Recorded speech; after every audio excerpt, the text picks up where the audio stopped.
When you're reaching out to prospects and they answer yellow, right? You're in a really weird situation because you have two choices you can make, okay?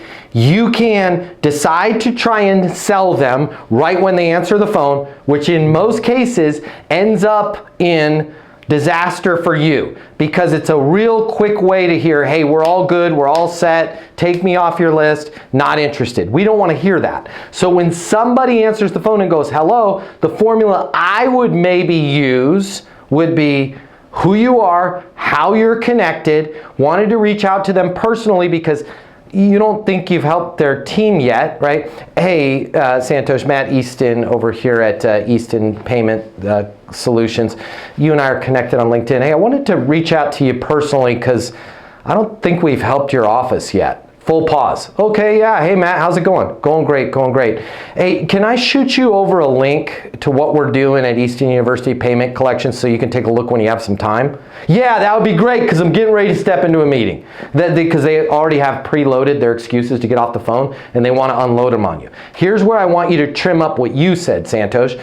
You were too much into so this and that and then when should I follow up? Let's really lighten it. Can I shoot you over a link to what we're doing so you can take a look when you have some time? Okay? Yes, that would be great because my kid's hockey practice is getting ready to start. Awesome. What's the best email for you? Even if you're looking at their email, ask them, what's the best email to send that? For two reasons. Number one, their email could have changed. Okay? They could be working in an entirely different company.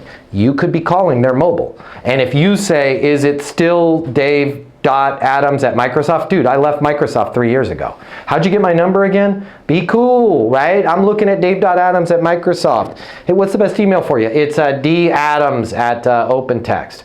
Got it, D.Adams at OpenText. Deal with that later. Obviously switch companies. Here's the other reason why I want them to say the email. They're giving it to me. Okay, and subconsciously, now all I'm doing is responding to something they gave me.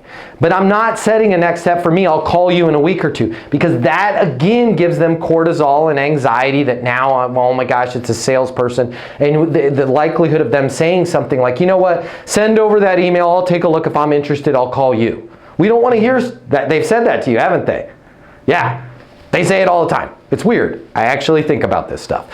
So I just say, hey, is it all right? How about I send you an email with what we're doing over here at Easton Payment so you can take a look when you have some time. So, yeah, that'd be great. Perfect. What's the best email for you? Dave.Adams at Microsoft.com. Awesome, Dave. Thank you so much. And then I get off the phone. Now I send Dave the email. To your question, what should that email entail? My answer, you might like it, you might love it, you might hate it. I don't really care.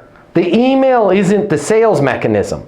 The fact that I'm sending the email is the precipice for our relationship. It's a big difference. So the last thing I'm going to send is a mini sales pitch with here's what we do, here's our pricing, here's some PDF case studies. I'm going to send them something really short, right? And it might be something around something the industry is seeing that nobody's talking about that we help, 1 or 2 paragraphs, right? This is where we're helping clients is with bump, bump, bump, bump, bump. How are you dealing with that? Question mark. Send.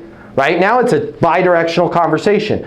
But even if Dave Adams from Microsoft or Samuel or whoever it is got that email, never opens it, I don't care.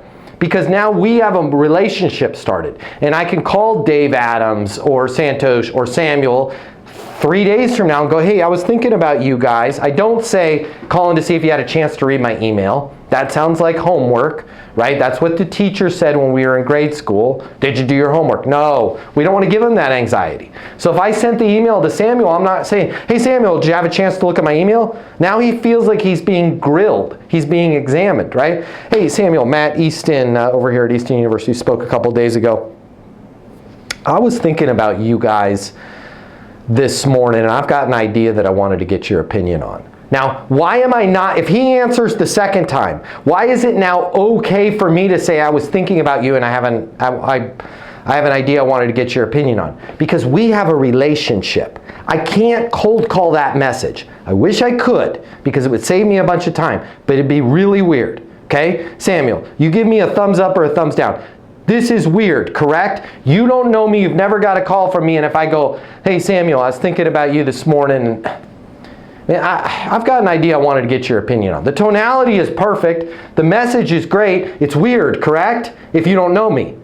But if we had talked 2 days prior and I said I wanted to reach out to you personally because I don't think we've helped your team yet, can I shoot you over an email to what we're doing at Acme, at Easton, at whatever it is, and you say sure, and I say what's the best email, and you say it's sam@gmail.com, and I send you said email. Now 2 days later when I call you, it's natural. Hey Samuel, Matt Easton, we had spoke a couple days ago. I was thinking about you guys this morning and had an idea I wanted to get your opinion on. Yeah, sure, Matt, what's going on? What is it? In terms of X, Y, Z, and ABC, how are you guys dealing with that? Now we're having a conversation. Does that make sense, Santosh? So less is more with that email that you're sending. You're more just opening the door for a relationship. This is going to kill some people, maybe some on this call, probably not, but a lot of people in sales, this kills them. Why? They want to sell everything through email.